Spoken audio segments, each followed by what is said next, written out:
بسم الله الرحمن الرحيم. أعرفكم بنفسي، أنا الكابتن عبد الناصر، القائد المؤسس للكيك بوكسنج في مصر، وحاليا رئيس لجنة اختبارات الأحزمة.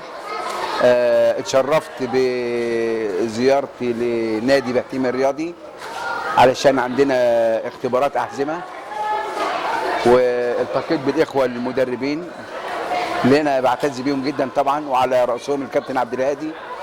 وكان مستوى الاختبار يعني جيد جدا، وطبعا احنا بنطلب المزيد للارتقاء باللعبه، ومطلوب من الاولاد ان هم يبذلوا اكثر جهد اكتر من كده، وان شاء الله في المستقبل هيبقوا حاجه كبيره. وطبعا هم فيهم بعض لاعبين منتخب مصر، وهنا في يعني مستويات مشرفه، وان شاء الله نتمناهم في العالميه بامر الله تعالى. واشكركم على حسن الضيافه والاستقبال.